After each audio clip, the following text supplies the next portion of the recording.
গণ-অভ্যুত্থান হাজারো প্রাণে ছড়ে যাওয়া আর দেশ নিয়ে দীর্ঘ উৎকণ্ঠার পর অবশেষে নির্বাচনী বৈতরণীতে বাংলাদেশ সরকারের প্রতিশ্রুতি অনুযায়ী ত্রয়োদশ জাতীয় সংসদ নির্বাচনে বাকি আর মাস তিনেক। এরই মধ্যে দেশ জুড়ে শুরু হয়েছে ভোটের আমেজ। রাজনৈতিক দলগুলোর প্রার্থী ঘোষণা সে আমেজকে আরও চাঙ্গা করেছে। তবে আসন্ন ভোটের উৎসব নিয়ে যেমন উচ্ছ্বাস আছে, তেমনি আছে নানা শঙ্কাও। নির্বাচন কেমন হবে, জুলাই সনদের বাস্তবায়ন প্রক্রিয়া, গণভোট সহ নানা বিষয়ে এখনও চূড়ান্ত সুরাহা হয়নি।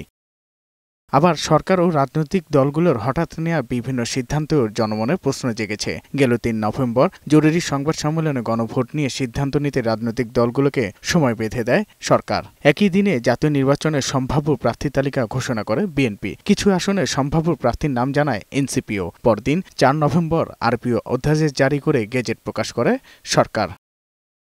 তবে বিশ্লেষকরা বলছেন, সরকার দলগুলোর উপর ভার দিয়ে সঠিক সিদ্ধান্ত নিয়েছে। এর ফলে নির্বাচনের পথে এগুলো আরও সহজ হবে। সীমাবদ্ধতা নিয়েই তারা তাদের কাজটা করেছে। এখন তারা চূড়ান্ত সিদ্ধান্ত দেওয়ার আগে যেহেতু অনৈক্যটা রাজনৈতিক দলের মধ্যে, তারা যখন সিদ্ধান্ত নেবে তাদের সিদ্ধান্তটা যেন আবার চ্যালেঞ্জের সম্মুখীন না হয়। এরপরেও যদি সিদ্ধান্ত না হয় তখন তারা বড় মুখে তো বলতে পারবে না যে আপনারা কাজটা অন্যায় করছেন। গভর্নমেন্টের এই সিদ্ধান্ত খুবই চমৎকার, কারণ রাজনৈতিক দলগুলো সমঝোতায় যদি পৌঁছতে না পারে তার মানে যে এটা আটকায় থাকবে এটা তো হতে পারে না। গণভোট হবে এটা নিয়ে কারোর মধ্যে কোনো দ্বিমত নাই, কিন্তু রাজনৈতিক দলগুলো এটা সমঝোতায় পৌঁছবে একটা সফট পজিশনে আসছে জন্যই তারা এটা নিয়ে কোনো টেনশনে নাই, তারা অন্যদিকে দৃষ্টি দিয়েছে। গণভোটের আয়োজন নিয়ে রাজনৈতিক দলগুলোর বিপরীতমুখী অবস্থান থাকলেও জাতীয় নির্বাচনের আগেই এর সমাধান হবে বলে প্রত্যাশা তাদের।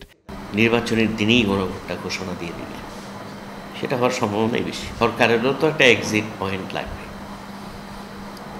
তাই না? তো সে চিন্তা করবে কোন দল ক্ষমতায় আসতে পারে। পারিপার্শ্বিক অবস্থা দেখে আমার কাছে মনে হচ্ছে যে জাতীয় ইলেকশনের দিনেই একই দিনে গণভোট সহ ইলেকশনটা অনুষ্ঠিত হবে। বড় ধরনের কনফ্লিক্টিং কোনো সিচুয়েশনের বিষয়টা এখন আর নাই এই কারণে যে সবাই নির্বাচনের দিকে মনোনিবেশ চলে গেছে সবার। পরিবর্তিত পরিস্থিতিতে দেশে এবারের নির্বাচন সুষ্ঠু হবে বলেও মনে করেন রাজনৈতিক বিশ্লেষকরা। আর ভোট সুষ্ঠু হলে জুলাই সনদের বাস্তবায়ন সহ ছাত্র জনতার কাঙ্ক্ষিত দেশ গঠনও সহজ হবে। সাজ্জাদুর রহমান, বৈশাখী সংবাদ, ঢাকা।